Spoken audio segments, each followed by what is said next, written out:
বিশ্বনবীর কিন্তু টাকা পয়সা ছিল না জানেন, ছাগল চড়াতো।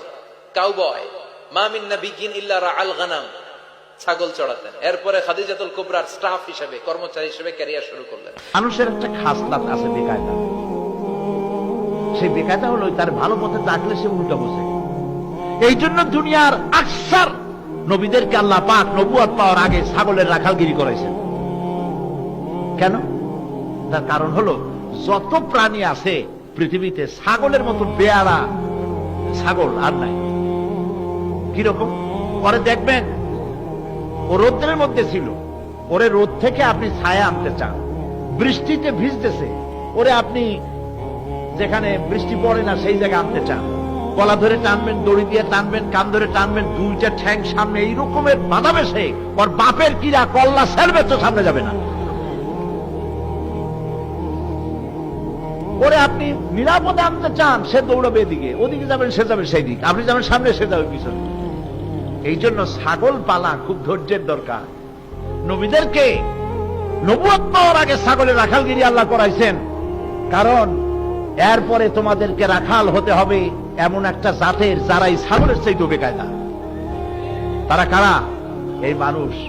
ছাগলরে আনতে চাইলে সে শুধু ঠ্যাং দিয়েই ফিরাইছে, কিন্তু মানুষকে আল্লাহর পথে ডাকতে গেলে তারা মারধর করেছে। নবী করিম সাল্লাল্লাহু আলাইহি সাল্লামের মতো এত বড় শ্রেষ্ঠ মানুষকে তারা পাথর মেরেছে, গালি দিয়েছে, মারধর করেছে।